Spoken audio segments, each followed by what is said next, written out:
what is happening recent in Lebanon or what they are, in Palestine, they are doing the genocides, and the mentality of so-called Jews is against us. So there's lots of Jews working with Right. with us as well, and sometimes the Christians we feel very close to them, and but the Jews, so on. So I do what's understand. happening, you know? So I think a couple of things that I'd like to say here. First, not all Jews have the same view. I mean, not everyone is supporting Israel. There are a lot of Jews who are against what is happening there. Secondly, of course, we need to understand that when we were in power, when Muslims were in power, the Ottomans especially, you look at the Abbasids, we can talk about similar genocides that Muslims were responsible of. I'm in no way justifying what's happening. So what we need to understand is that there's this thing which is called power. Power tends to corrupt, and people who become superpowers, they are more corrupt. So yes, there is no doubt about the fact that there is a very strong Jewish lobby who might be responsible for what's happening. But as human beings, we have to understand that this is something that always does happen on the face of God's earth. As Muslims, we perpetrated very, very evil crimes when we were Ottomans, when we were Abbasids.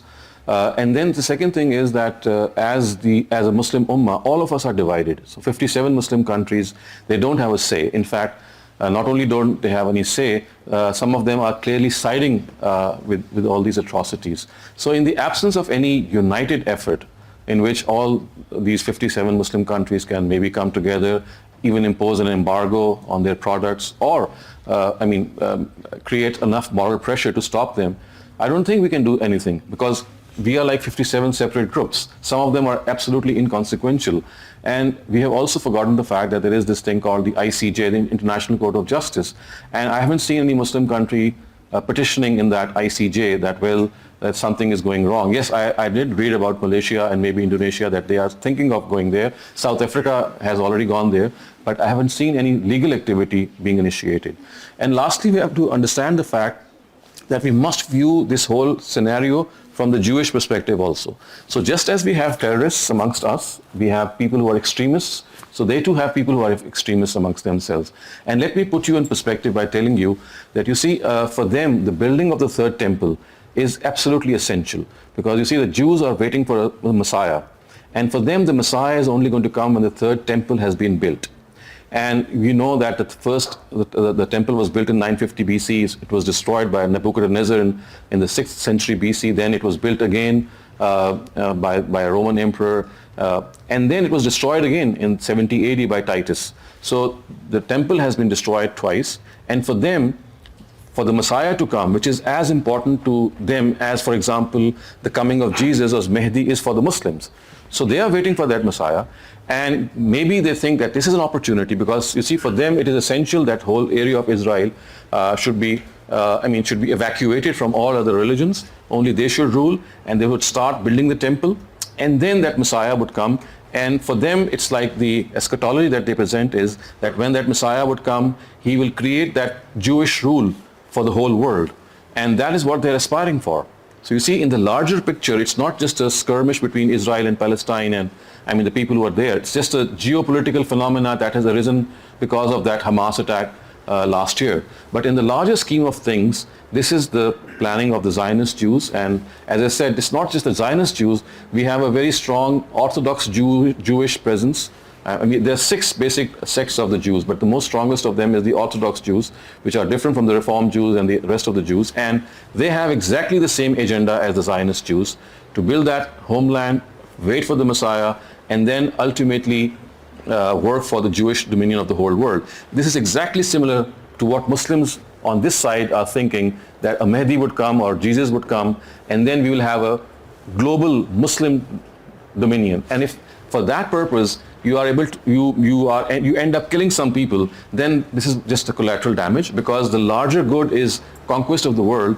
And for that conquest and for that objective to be achieved, if some people are killed, then we should just think that it's collateral damage. So just as Muslims think on the same lines, I would say that this is how they are also working on the same lines. But as I said, the solution can only be a solution once Muslims are able to unite, or at least in our own individual capacities, if we are able to send some help, maybe monetary help, maybe some clothes or some medicines, whatever we can send them, that goes without saying, that we should do. But any substantial solution can only work out once these Muslim countries unite, which I don't see any chance at the moment, at least. Question of marriage is the most controversial topic. As you all know, that Prophet Muhammad married Khadija when he was 25. And when he was 50, she died. So in this 25 years, he never married. He never married. And from the 50 to 52, he didn't marry. And in the last 10 years of his life, he married 8. And we also know that Prophet doesn't marry on his own will. He married At the behest of God. wives. Yeah. What is your explanation why he married 10 times in the last 10 years of his age? So I can explain this one by one, because you see, this is something which the Quran has taken up in Surah Ahzab and has explained how these marriages took place. So he married Khadija when he was 25, as you rightly said, and this marriage lasted for about 25 years, and he never married unless she died. And once she died, even in the case of Khadija, you would recall that it was the Prophet never took the first step. He never took the initiative. It was Khadija radhiyallahu anha who actually sent the proposal.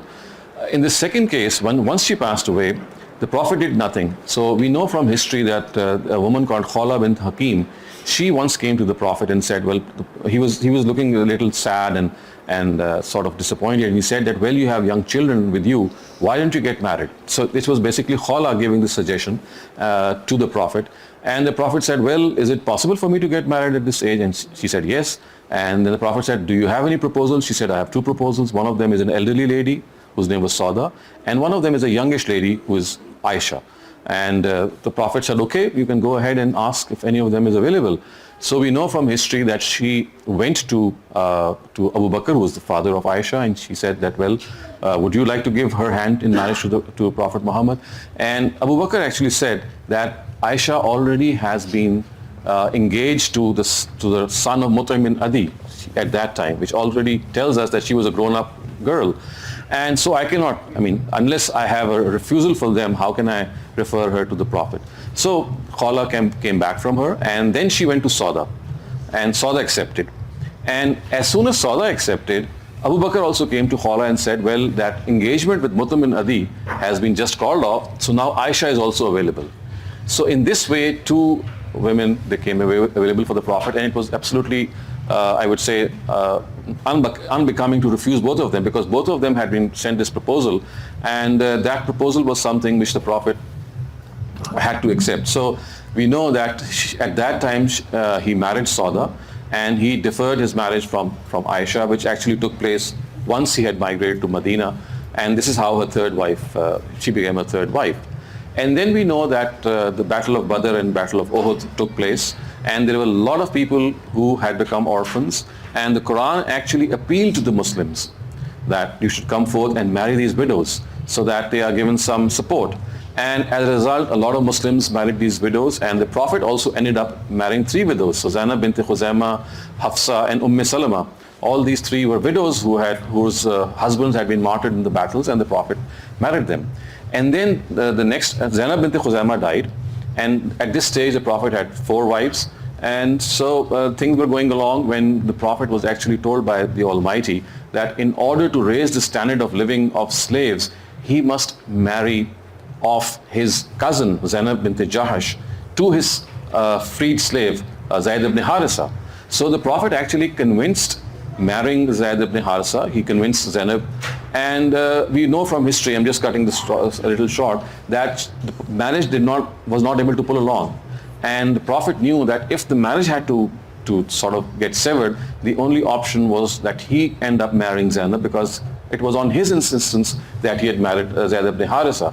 So at this instance, we know that the Quran also directed the Prophet that now, at this instance, you should go ahead and marry Zainab bint Jahash, because she was the one who took this step in marrying Zayd ibn Harisa, and who was a freed slave, and somehow the marriage could not pull along, and it was at the Prophet's behest that it had happened.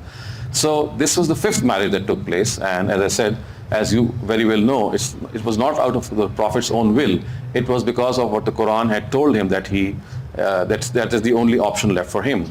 And then the next 4 marriages that were conducted by the Prophet were once again something which God had directed him to do, that women who had actually migrated with him and in his own journey from Makkah to Medina, and they were his cousins, he can marry them. And then women who were caught as prisoners of war in a battle, he could marry them. So he ended up marrying Safiya and Javeria as a result of that. And the enmity with the tribes of Safiya and Javeria, both Jewish in their origin, it got subsided. Maimuna was someone who presented herself. The Quran said that, well, you can associate people to the Prophet, and as a result she presented herself for marriage. And in this way you can see that one of the marriages that was conducted last was with Habiba, who was basically his cousin. And the Quran said that women who have migrated with you and they have suffered a lot, they are ones also for whose affection that you can marry. So you can count all these marriages and see that right from Khadija up to his last marriage, I mean, he was basically being directed by the Almighty in various aspects, that in order to fulfill his mission, either the mission was to support these widows, or it was to subside the enmity between the tribes, so that the tribes of the Jews could get that friendship with them, or it was because in order to show affection to certain women who had remained with the Prophet right through this journey, that he had to do this. But then the question arises, why did he marry Hazrat Aisha? The scholars say that the reason for marrying Hazrat Aisha at such a young age was, as we all know, that the largest collection of hadith was passed on by Hazrat Aisha. She was the youngest.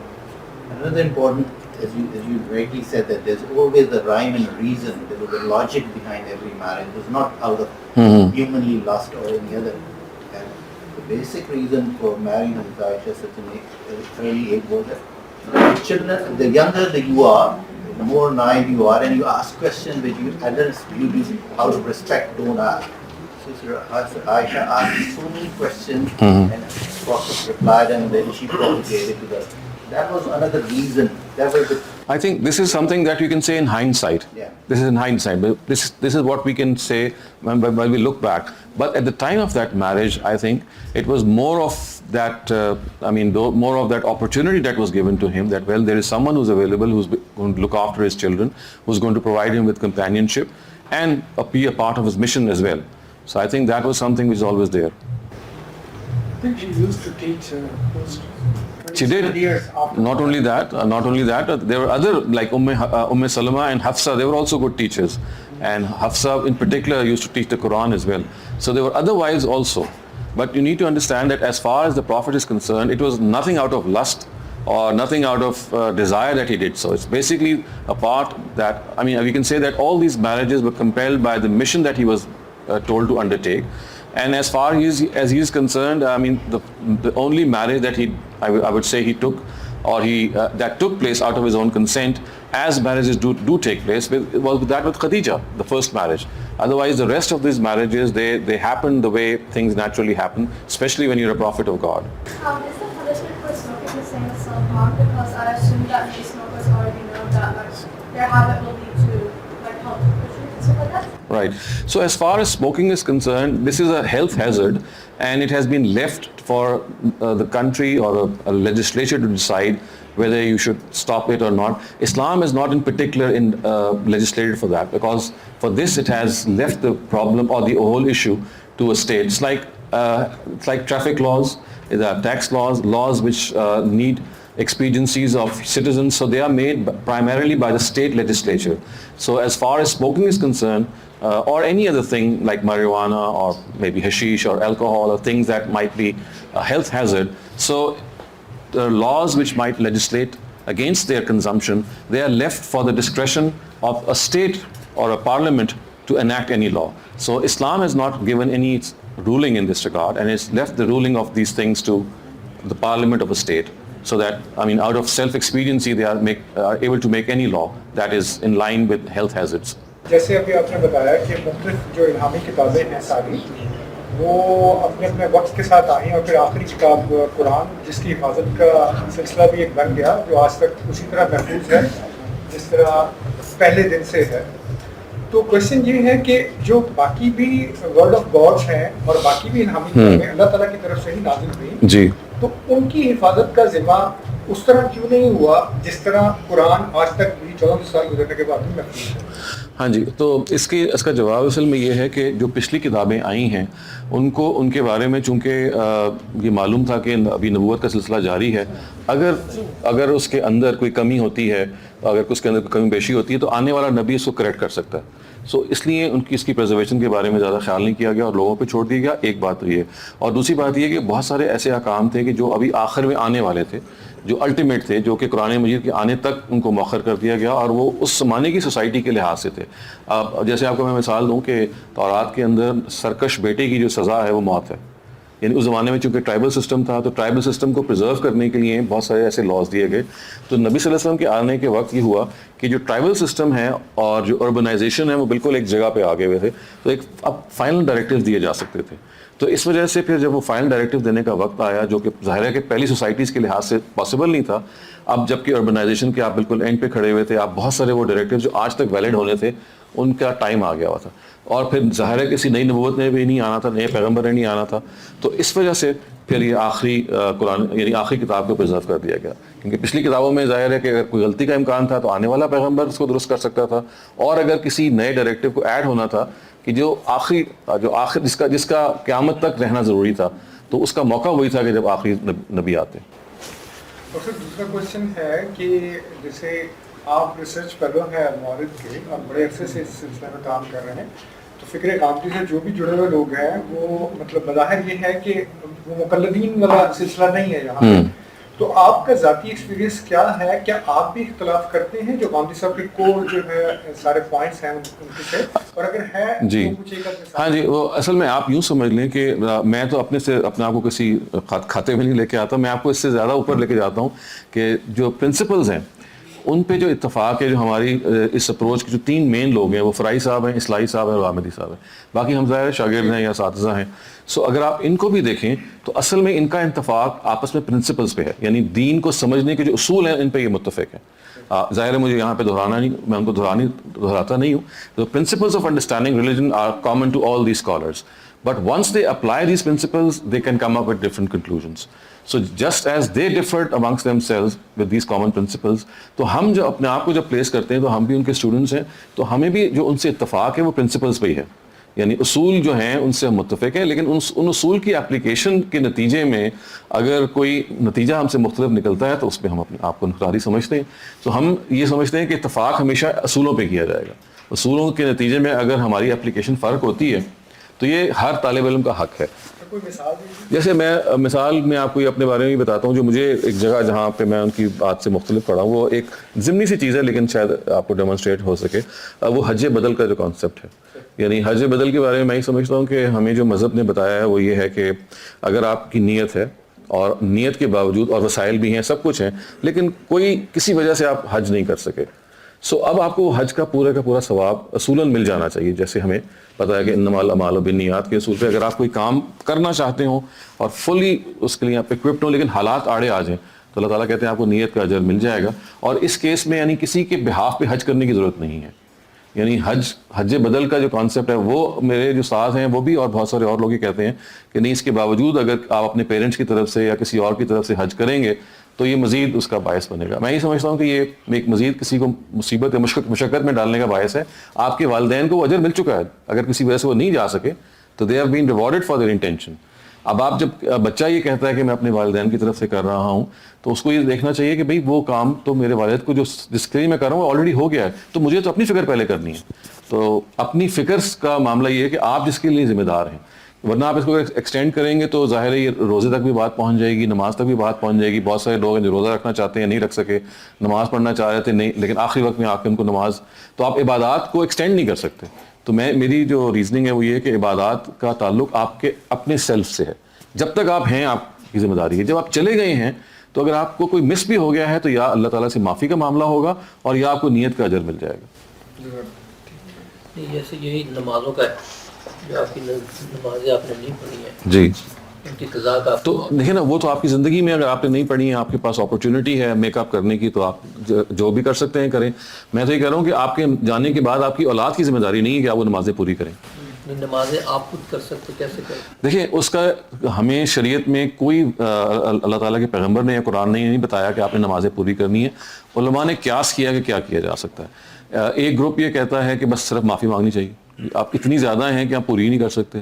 دوسرا group یہ کہتا ہے کہ جو فرائض کے علاوہ آپ سنت اور نفل پڑھتے ہیں ان کے بارے میں نیت کر لیں کہ اللہ میاں جو پرانی میری نمازیں رہ گئی ہیں آپ ان کو اس میں شمار کر لیں. اور ایک تیسرا گروپ ہے جو حنفی ہیں, وہ یہ کہتے ہیں کہ نہیں آپ ساری نمازوں کا حساب لگائیں اور دیکھیں جی اتنی 4526 نمازیں میری رہ گئی ہیں اور اب میں ان کو الگ الگ کر کے پڑھ رہا ہوں. یہ تینوں گروپ ہیں. لیکن میں پرسنلی اگر آپ میری رائے پوچھیں تو میں سمجھتا ہوں کہ جب آپ کی نمازیں بہت زیادہ رہتی ہوں, آپ بولتے ہیں نا کہ 60 ایئرس کی ایج میں آپ کو اچانک خیال آیا ہو کہ مجھے اب نمازیں پڑھنی ہیں, اب آپ کاؤنٹ کرنے میں بیٹھیں گے تو اس کیس میں بس اللہ سے توبہ کرنی چاہیے اور توبہ کر کے سچی طریقے سے آئندہ کوئی کمی نہیں کرنی چاہیے. لیکن جب آپ کی نمازوں کی تعداد ایسی ہے جو مینیجبل ہے تو پھر آپ یہ کریں کہ فرض نماز پڑھیں اور سنت اور نوافل کے بارے میں یہ نیت کر لیں کہ اللہ جو میری نمازیں رہ گئی ہیں آپ ان نمازوں کو اس میں شمار کر لیں. ایک جیسی بات ہے کہ کہتے ہیں کہ یہ فرض نماز ہے صرف وہی اگر آپ پڑھ لیں. جی جی ٹھیک ہے, نہیں میں ویسے جی سوال کیجیے. لیکن جو سے ہے کہ اس سے یہ میں دیکھ رہا ہوں کہ ہر آدمی جو جس کو ضرورت ہے کہ وہ آرام سے پڑھ سکتا ہے وہ بھی اب یہ کر رہا ہے بس یہ 2 فرض پڑھ لیے 4 فرض پڑھ لیے عشاء کے 4 ہیں بس چھوڑ دو سب. اس سے کچھ کیا آپ کے کیا اس سے کچھ افیکٹ ہو رہا ہے؟ کچھ کہنا ہے کہ جو انہوں نے پیغام پہ پہنچانا چاہیے تھا جو پہنچا رہے تھے غامدی صاحب وہ کچھ اور تھا لیکن لوگوں نے کچھ اور پرسیو کیا ہوا ہے. اس کو کیسے آپ نہیں, میں تو اس کو ایسے کرتا ہوں کہ دیکھیں ہمیں جب بتانا چاہیے لوگوں کو, تو بتانا چاہیے کہ ایک نماز کا وہ حصہ ہے جس کے بارے میں آپ اللہ کے آگے جواب دہ ہیں, جس میں اللہ تعالیٰ پوچھیں گے, وہ فرض نماز ہے. اور جہاں پہ آپ مزید کوئی اجر حاصل کرنا چاہتے ہیں, ہم دیکھیں دنیا میں ہمیں ایسے اپروچ کرنا چاہیے کہ ہر کام تو 33% پہ نہیں کرنا چاہیے نا. دنیا میں ہماری اپروچ یہ ہوتی ہے کہ we end up with the best, ہم چاہتے ہیں کہ ٹاپ پہ جائیں. تو لوگوں کو اس کی ترغیب دینی چاہیے کہ بھائی آپ زیادہ سے زیادہ آگے بڑھیں, آپ کا تعلق زیادہ سے زیادہ اللہ سے قربت کا تعلق ہو, اور وہ تبھی ہوگا کہ اب آپ فرض نماز کے ساتھ مزید کچھ اللہ تعالیٰ کی خدمت میں پیش کریں گے. لیکن فرض نماز تو اللہ نے آپ پہ عائد کی ہے, جو نوافل اور فرائض ہیں وہ آپ کی طرف سے مزید ایک پریزنٹیشن ہے. تو یہ تو ہمیں لوگوں کو ایک لحاظ سے کہتے ہیں نا کہ یہ بتانے کے لیے جو خوب سے خوب تر کی تلاش میں, جیسے ہم دنیا میں ہر چیز کو بیسٹ چاہتے ہیں, تو کیوں نہ اللہ کے آگے مقام حاصل کرنے کے لیے آگے سے آگے جائیں. تو جب بھی آپ کے پاس ٹائم ہو آپ نوافل ضرور ادا کریں, بلکہ کوشش کریں کہ آپ اس کی پلاننگ کریں. اور اگر آپ نماز کو لوگوں کے لیے آسان بنائیں گے یہ کہہ کے کہ آپ نماز کو سمجھ کے پڑھیں, آپ اس میں توجہ ہو, تو آپ نماز کو انجوائے کریں گے. تو نماز کو انجوائے کروانے کا میں آپ کو تھوڑا سا تفصیل چاہتا ہوں کہ آپ کو میں کر دوں کہ دیکھیے ہم اپنے بچوں کو نماز پڑھانے کے بارے میں بہت زیادہ ظاہر وشیس ہوتے ہیں اور ہونا بھی چاہیے. چند باتیں اس میں شاید ہمیں فائدہ مند ہوں. ایک بات تو دیکھیے یہ ہے کہ سب سے پہلے ہمیں بتانا چاہیے کہ ہم نماز کیوں پڑھیں, کیونکہ جب تک آپ یہ نہیں بتائیں گے نماز کیوں پڑھیں, آپ جس کو کہہ دیں گے نا اس کو سمجھ میں نہیں آئے گی میں نے کیوں کر رہا ہوں. تو اس کے بارے میں قرآن مجید سے بھی اور نبی صلی اللہ علیہ وسلم کے عمل سے میں یہ معلوم ہوتا ہے کہ دیکھیے ہم جب بھی دنیا میں ہم سے کوئی اچھا ہمیں کوئی تحفہ دیتا ہے, میں مثال دیتا ہوں, تو ہماری فوراً ایک ریئیکشن یہ ہوتا ہے کہ ہم اس کو ریٹرن کریں تحفہ. جب بھی اس کا موقع آئے تو ہم we give a better gift in return. تو اس کو آپ اللہ تعالیٰ سے ریلیٹ کریں کہ بیسکلی اللہ تعالیٰ نے آپ کو اتنے تحفے دیے ہیں, starting of with your normal body, starting of with your extended family, آپ کا کھانا پینا, آپ کا شیلٹر. یہ بیسکلی اگر آپ ٹریس کریں گے اس کے پیچھے چلتے چلے جائیں گے تو فرسٹ کاز خدا ہے. تو بیسکلی خدا کا شکر ہے جو آپ پہ طاری ہو جاتا ہے جیسے ہی آپ دیکھتے ہیں کہ یار میرے پاس کتنی بلیسنگز ہیں. تو نماز کیا ہے, آپ سر اپنا جب سجدے میں رکھتے ہیں تو basically you are acknowledging God's gifts. تو اگر آپ اپنے بچے کو یہ بتائیں گے, اپنے ینگسٹر کو یہ بتائیں گے کہ بیٹا یہ جو نماز ہے یہ بیسکلی ایکنالجمنٹ ہے, یہ تھینک یو ہے کہنا کہ اللہ میاں I am thanking you for the favours that you have bestowed upon me. تو یہ تھینک یو کا جذبہ ہم سب میں نیچرل ہے نا, کہ ہم جب تحفہ ریسیو کرتے ہیں تو آپ اپنے ینگسٹرس کو بھی اور اپنے آپ کو بھی یہ بتائیں کہ میں اللہ تعالیٰ کے آگے کو اٹھک بیٹھک نہیں کر رہا, بلکہ میں اس کا تھینک یو ادا کر رہا ہوں, I am showing gratitude to ہم.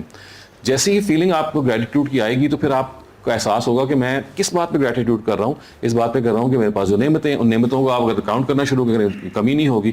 تو اس سے آپ اپنے ینگر جنریشن کو اور اپنے آپ کو بھی یہ بیسکلی یہ تعلیم دیں گے کہ نماز کے پیچھے ایک حکمت ہے اور وہ شکر ہے. دوسری چیز آپ ان کو یہ بتا سکتے ہیں کہ نماز کے 2 حصے ہیں. ایک حصہ وہ ہے جو لازماً عربی زبان میں پڑھنا ہے, اور ایک حصہ وہ ہے کہ جو آپ اپنی زبان میں پڑھ سکتے ہیں. تو عربی زبان میں پڑھنا لازماً ہے, وہ اللہ اکبر کہنا ہے, وہ سورہ فاتحہ ہے, وہ اس کے بعد جو قرآن پڑھنا ہے, یہ 3 ہو گئے. پھر سمیع اللہ لمن حمدہ, اور آخر میں السلام علیکم ورحمۃ اللہ. ان 5 چیزوں کے بارے میں نبی صلی اللہ علیہ وسلم نے بتایا ہے کہ اپنی زبان میں ہمیں عربی زبان میں کہنی ضروری ہے. اس کے علاوہ جو نماز کا حصہ ہے، جیسے آپ جب رکوع میں جاتے ہیں، جیسے آپ سجدے میں جاتے ہیں، جیسے آپ اتحیات میں بیٹھتے ہیں، یہ آپ اپنی زبان میں بھی خدا سے مخاطب ہو سکتے ہیں، چاہے اس کا ترجمہ اور چاہے کوئی بھی دعا آپ کو آئے.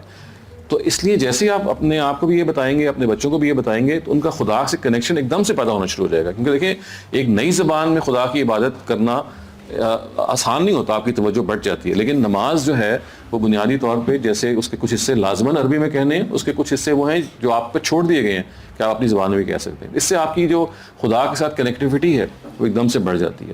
تو میں جو بتانے کی کوشش کر رہا ہوں وہ یہ ہے کہ جیسے ہی آپ نماز کو انجوائے کرنا شروع کر دیں اور یہ محسوس کریں کہ you are talking to God and you are being talk back, وہ خدا بھی آپ سے مخاطب ہے، تو آپ کو یہ محسوس ہوگا کہ جیسے یہ ایک آپ کا سب سے بڑا سرمایہ ہے کہ میں خدا کے کنیکشن میں آ گیا ہوں، میں خدا سے بات کر رہا ہوں اور خدا مجھ سے بات کر رہا ہے. تو سارا زور ہمیں اپنے بچوں کے حوالے سے بھی، ایڈلٹ بچوں کے حوالے سے بھی یہ بتانا چاہیے کہ یہ وجہ کیا ہے اور ہم نماز کو انجوائے کیسے کر سکتے ہیں. اگر آپ یہ کریں گے، میں اس میں مزید آگے ایک سٹیپ جاتا ہوں. میں یہ کہتا ہوں کہ آپ نے بچوں کو پابند کروانا ہے تو ان سے کہیں آپ اسٹارٹ آف وتھ پریئنگ 1 نماز اے ڈے. ابھی آپ ان کو عادت ڈال رہے ہیں نا، ایک نماز سے شروع کریں. ان سے کہیں آپ 2-3 مہینے ایک ہی نماز پڑھیں. اس کے بعد اس سے کہیں اچھا تم انجوائے کرو، اب ایک اور ایڈ کر لو. تو عادت ڈلوانے کے لیے ایک تدریج، ایک حکمت اور ان سب چیزوں کو آپ سامنے رکھیں گے تو آپ دیکھیں گے کہ اس کے نتیجے میں نماز کی پابندی کا جو انسٹنس ہے وہ بہت بڑھ گیا. لیکن اس کے برعکس میں جہاں دیکھتا ہوں وہ یہ ہے کہ ماں اور باپ کیا کہتے ہیں، نماز پڑھی ہے واپس جاؤ پڑھ کے آؤ، وضو کیا نہیں کیا پڑھ کے آؤ. مطلب ہم ڈانٹنا شروع کر دیتے ہیں. بھائی بچے کو آپ سمجھائیں، ہم نے بھی نمازیں پڑھی ہیں اپنے بچپن میں تو ٹائم لگایا پابند ہونے میں، تو اپنے بچوں کو بھی کچھ ٹائم دیں، وہ فوراً اس کے پابند نہیں ہوں گے. نماز کی حکمت سمجھائیں. اگر تھوڑی بہت وہ نماز میں کوتاہی کرتے ہیں تو درگزر کریں، تھوڑا تھوڑا کر کے ان کو آگے بڑھائیں اور آہستہ آہستہ کر کے جب آگے بڑھائیں گے تو وقت آہستہ آہستہ آ جائے گا جب وہ پابند ہو جائیں گے. اب آپ نے پہلی دن اگر وہ پابندی عائد کی تو آپ کو معلوم ہی ہے عائشہ سے جب لوگوں نے کہا کہ نبی صلی اللہ علیہ وسلم نے کہا نا کہ اگر پہلے دن ہی ہم شراب کو میں حرام قرار دے دیتا یا زنا کو تو لوگ یہ نہ کرتے، اس لیے کہ عربوں کی وہ گھٹی میں پڑا ہوا ہے. تو یہ میں یہ مثال صرف اس لیے دے رہا ہوں کہ بعض دفعہ نماز نہ پڑھنے کی جو روش ہوتی ہے ہمیں اس کی عادت پڑی ہوتی ہے. تو کسی چیز کو ہیبٹ بنانے کے لیے سب سے اچھا طریقہ ہوتا ہے کہ آپ تدریج اور گریجولی وہ کریں. Children, we have some deficiencies in training in our children. What we should do now, when they are adult and they just think, I'm afraid nothing can be done. Once they become adults, they have their own choice to make. They can choose their career, they can choose their spouses, they can choose their major decisions. لیکن آپ as a father, as a mother, آپ کو ان کی support میں کھڑا ہونا چاہیے. As a friend ان کے پاس ان کو یہ محسوس ہو کہ I can always fall back on my father. یعنی جو بھی میں فیصلے کروں گا اگر غلط بھی ہوں گے تو غلطی سے میں سیکھ لوں گا. لیکن میں اگر باپ ہوں اور میرے بچہ اب ایڈلٹ ہو گیا ہے تو میں اس کو یہ تاثر دوں گا کہ بیٹا تم اپنی زندگی کے بارے میں میں تمہیں ایڈوائز ضرور کروں گا، میرے ایکسپیرینس سے تم فائدہ اٹھاؤ تو میں تمہیں بتا بھی دوں گا، لیکن فیصلہ اب آپ نے کرنا ہے. یعنی میں اب یہ سمجھیں کہ وہ خدا کے آگے اپنے فیصلوں کے لیے جواب دہ ہے. میں نہیں جواب دہ. میں جواب دہ تب تھا جب وہ بچہ بڑا ہو رہا تھا، جب اس کی گرومنگ ہو رہی تھی. اب اس وقت اگر میں نے اپنا کردار ادا نہیں کیا تو کچھ نہیں ہو سکتا. لیکن اس وقت بھی بعض دفعہ آپ کردار ادا کرتے ہیں پھر بھی بچے کے اندر وہ چیز پیدا نہیں ہوتی. تو بحث صورت ہمیں یہ کرنا ہے کہ once a child becomes an adult, اور ایڈلٹ کا مطلب 18 ایئرز نہیں ہے، وہ تو لیگل ایج ہے. اس کا مطلب ہے جیسے اس کو شعور ہو، وہ 12 سال کے یا 13 سال میں بھی آ جاتا ہے، اس میں اس کی تھنکنگ میچور ہے تو آپ اس کو گائیڈ کریں، اس کو سمجھائیں، لیکن فیصلے میں اس کو تھوڑا سا آزادی دیں اور غلطی کرنے دیں. غلطی کرے گا تو اس کے اندر یہ اعتماد پیدا ہوگا، سیلف بلیف پیدا ہوگی کہ بھئی ہاں I can own up to my mistakes. تو ہم کرتے ہی ہیں کہ چاہتے ہیں کہ بچے غلطی کریں نہ. یہ پاسبل نہیں ہے. زندگی میں بہت سارے انسان جو تجربات حاصل کرتا ہے، جو حکایات سیکھتا ہے، وہ غلطی کر کے ہی سیکھتا ہے. آپ اس کو یہ تاثر دیں کہ تم غلطی کر کے بھی میں تمہارا باپ ہوں، غلطی کر کے بھی میرے پاس آؤ گے تو میں تمہیں گلے لگاؤں گا، اور ہم مل کے کوشش کریں گے کہ ہم سے اگر کوئی غلطی آپ سے غلطی ہو رہی ہے تو اس کو ہم آہستہ سے دور کریں گے.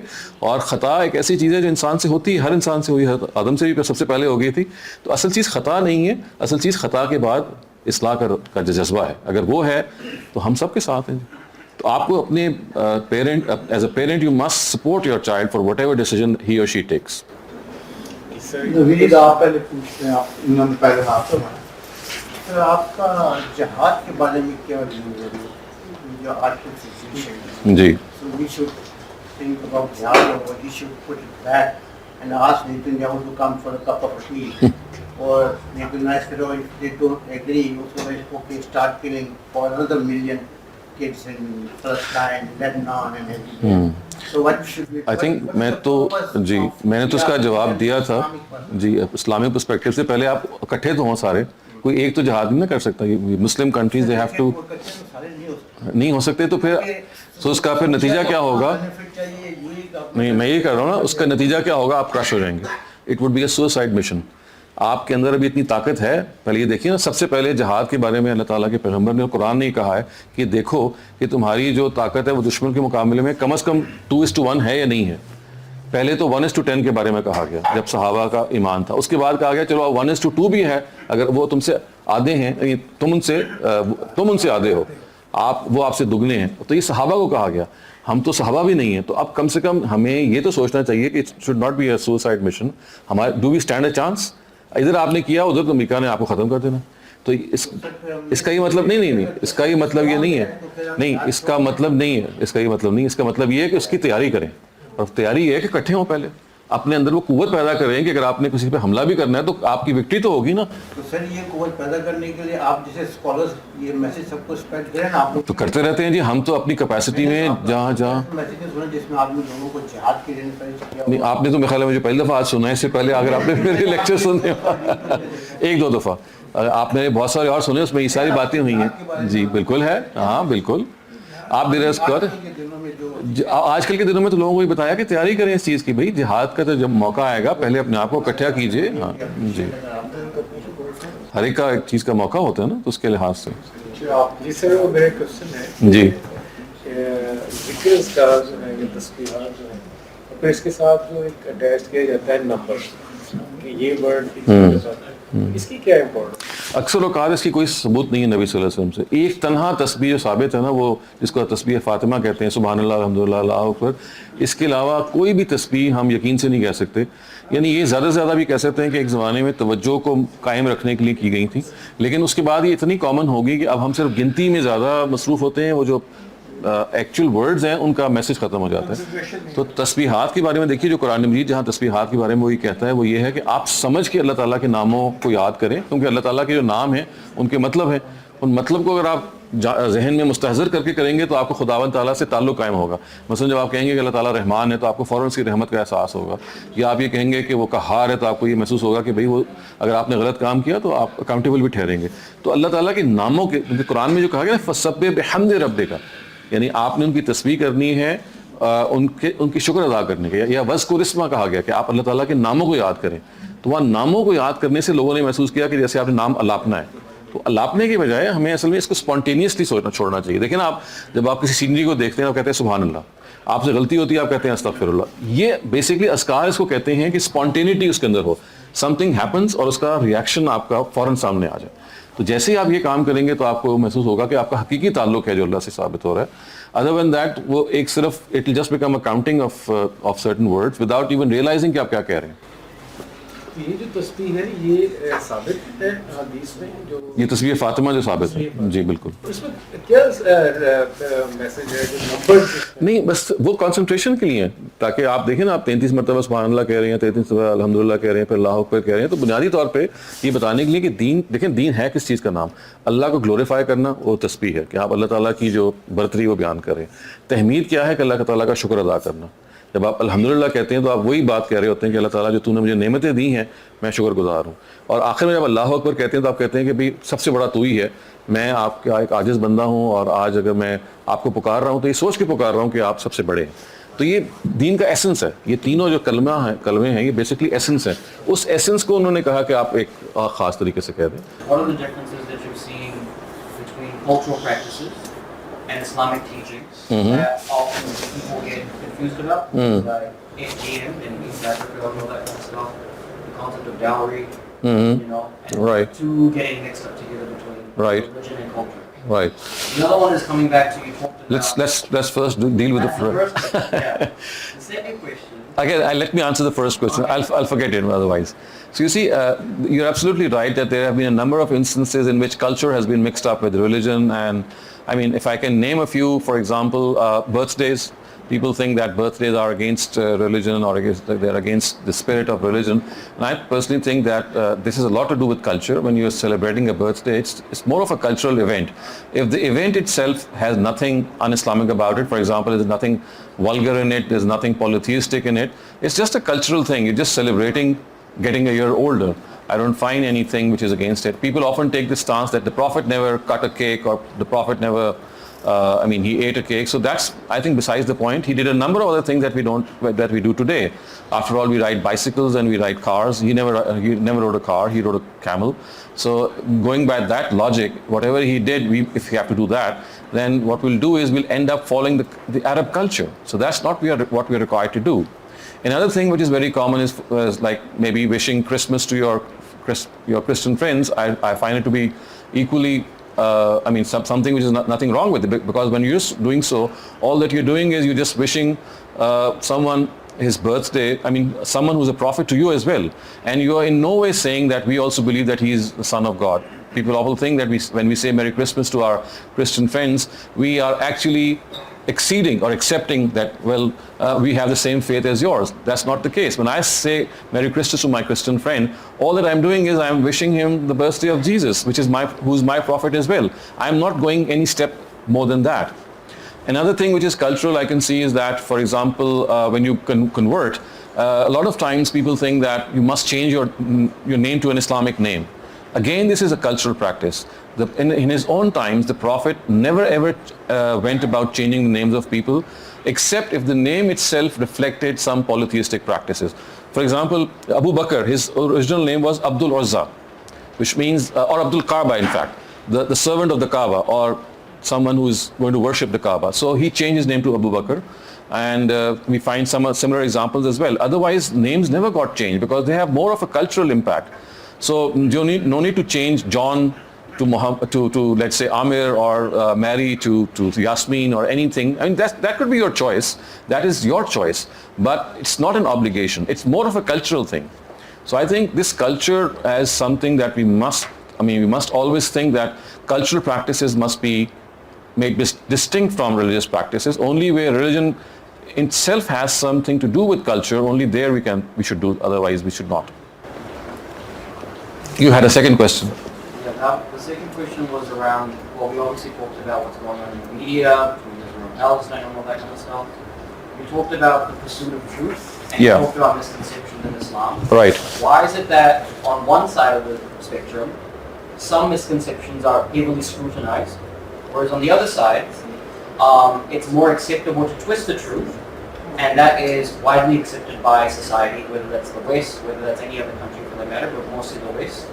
Example being where Israel said that this is whatever's happening right now is because of October 7th, whereas in reality, when we're talking about things, we're saying this has been going on for 70 plus years, and this is a reaction to all that injustice. Why is it that one side is able to say whatever they want, and that's a misconception, whereas our misconceptions, and we have to, the Muslim side of things, or even the Islamic side of things, we constantly have to tell our side of the truth. Yes, I get your point. You see, this is an unfortunate truth that, might is always right. So people who are powerful and strong, they get away with it.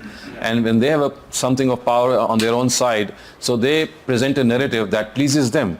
And I was just talking to you, earlier on, that this has happened when we were a superpower as well. So when the Ottomans were ruling a very large part of Central Asia and many other countries, so they had their own narrative to go.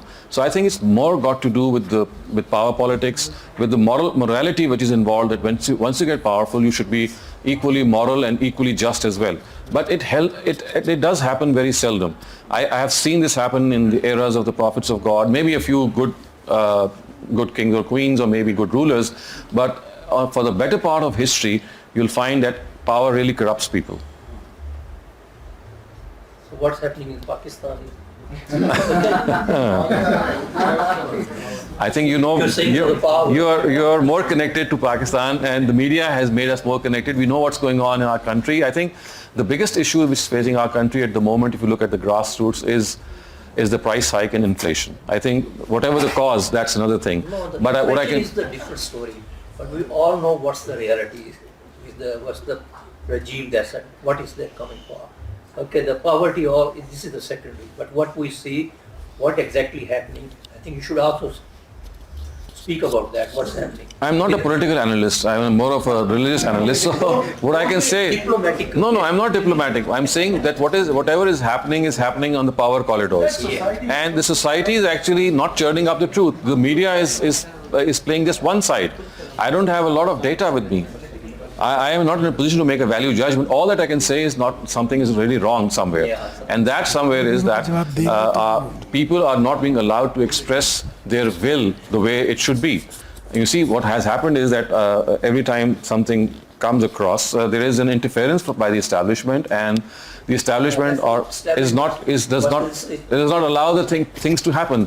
The wheel of democracy is not allowed to roll in our country. So I think one thing that has plagued us ever since our birth, ever since maybe the last 60 years, is that every time a democratic government comes into being, it's not allowed to function.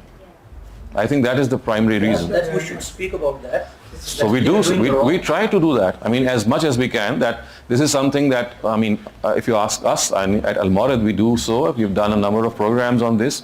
We have, in fact, we are outspoken on this, and we have said that this is something that is done against the dictate of the Quran, which tells us that you have to respect the will of the people. You just cannot interfere in the will of the people by just scratching away the power. In fact, even just today, it's 12th of October. If you remember what happened 12th of October 1999, 25 years ago, it's right that date when power was snatched. So I think we are never in favor of that. Unfortunately, what has happened is that in very earlier cases, our judges have justified the usurpation of power by the army, and that is what has been going on. Whenever someone takes power, the judiciary actually sort of ratifies them. So it's like this was what happening. What they're trying to do now, but there is a little bit resistance. I don't know what you have. Now, another question is how to increase your love to Hazrat Sallallahu Alaihi Wasallam? I think the biggest way to increase our love and our affection for the Prophet is to respect and follow the message that he has come with, and that is, we have to remember the sacrifices that he has given for us, the way that he spent himself, and the way he presented himself. So I think he presented himself as the Quran has said, "Innaka la'ala khuluqin azim," that he presented the best moral character towards people. He forgave people. He never took personal revenge. He was someone who was always, he was a person who was so affectionate that the Almighty had to tell him that don't be too polite. In the Battle of Tabuk, if you remember, the Almighty wanted to expose the hypocrites. And the Prophet actually gave those hypocrites the permission to sit back and stay back, because they were making the excuse that we don't have any horses or camels to ride on. And the Almighty very lovingly said, "Afallahu anka lima azinta lahum." Why did you forgive them, O Prophet? They were not deserving of this forgiveness. So you see, his forgiving personality, his gentleness, his selflessness for his people is something that stands out. So I think the biggest way to love him is to follow the exemplary personality that he set forth as an example for all of us. That unfortunately we are far away from that. Instead of looking at what he has done for us, the way he has conducted himself, the way he forgave his enemies, the way he went to every length to every possible thing that he could have done. But unfortunately, these things, they seldom make an impact on us. Recently, a journalist asked Zakir Naik that can a woman govern a state? To which his exact comments were that क्या मर्द दुनिया से खत्म हो गए हैं कि औरत govern? So isn't that a very misogynist comment by an Islamic scholar?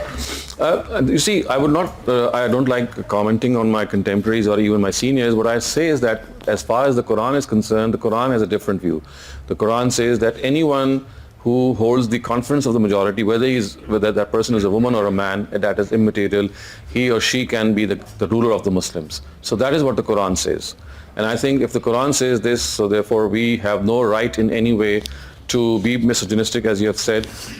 We must respect the wishes of the people. If they choose a woman to be their leader, that's how it is going to be. And that's what Amruhum Shura Bainhum actually says. It tells us that the will of the people should be accepted. And if the will is that they would like a woman to rule them, then that is fine, I would say. So Islam does not make any distinction or any prejudice against women, not only in becoming rulers, but in many other things which our traditional scholars think contrary to or otherwise. سوال ہے کہ بہت میں یہ پوچھنا چاہتی کہ قرآن اور حدیث میں ایسی کوئی چیز ہے یا ایسی کوئی بات کہی گئی ہے نبی پاک صلی اللہ علیہ وسلم سے منسوب ہے کہ دین کے معاملے میں جو لوگ ہمارے چھوٹے جو تھوڑے بہت ڈفرینسز ہوتے ہیں یا بڑے بھی ڈفرینسز ہوں تو اس میں ہمیں ایک دوسرے کے ساتھ جنگ بھی کرنی چاہیے اور ایک اگر ہمارے ڈفرینسز ہیں تو اس میں ہمیں ایک دوسرے کے ساتھ مطلب رشتہ بھی اگر ختم کرنا ہو تو اللہ اور رسول کے لیے یہ جائز ہے. تو کیا ایسی کوئی چیز ہمیں حدیث سے یا قرآن سے تو مجھے نہیں لگتا لیکن حدیث میں کوئی ایسی چیز ہے جس سے کہ ہم لوگ جنگ کی حد تک ایک دوسرے کے ساتھ ڈفرینسز میں نہیں ایسی کوئی چیز نہیں ہے سوائے اس کے کہ دیکھیں کوئی بہت ہی ایکسیپشنل سرکمسٹانسز ہیں. ادروائز تو دیکھیں قرآن مجید تو یہاں تک کہا ہے کہ اگر آپ کے والدین مشرک ہیں اور وہ آپ کو اگر کوئی غلط بات کہتے ہیں تو آپ ان کا انکار کر دیں, لیکن آپ ان سے جو قرآن نے کہا ہے نا کہ صاحب ما فی الدنیا, یعنی آپ نے ان سے دنیا میں بہت اچھا رویہ اختیار کرنا ہے. وہ تو الٹ کہتا ہے شرک ایسی چیز ہے اللہ تعالیٰ کہتے ہیں میں ہر چیز معاف کر دوں گا لیکن شرک نہیں کروں گا. لیکن مشرک ماں باپ کے بارے میں یہ کہا کہ اگر ماں باپ بھی مشرک ہیں تو آپ ان سے بدتمیزی نہیں کر سکتے ان سے, یعنی میں الٹ کہہ رہا ہوں کہ جنگ تو دور کی بات ہے, وہ لوگ کہ جو آپ بالکل اپوزٹ کھڑے ہیں اور شرک سے زیادہ کوئی چیز اپوزٹ ہو نہیں سکتی, ان کے بارے میں بھی اللہ تعالیٰ یہ کہہ رہے ہیں کہ آپ ان کے ساتھ یہ نہیں کر سکتے. ہاں نبی صلی اللہ علیہ وسلم کے اپنے زمانے میں ایسے امکانات بہت سارے پیدا ہوئے کیونکہ وہ دیکھیں وہاں پہ قانون دوسرا تھا کہ وہ اللہ کے دشمن تھے. وہاں پہ اللہ تعالیٰ نے کہا تھا جو میرے دشمن ہیں ان کو آپ نے اپنا دشمن سمجھنا ہے. وہ پیغمبروں کے ساتھ ایک قانون تھا, اس کو ہم اپنے پر ایکسٹینڈ نہیں کر سکتے.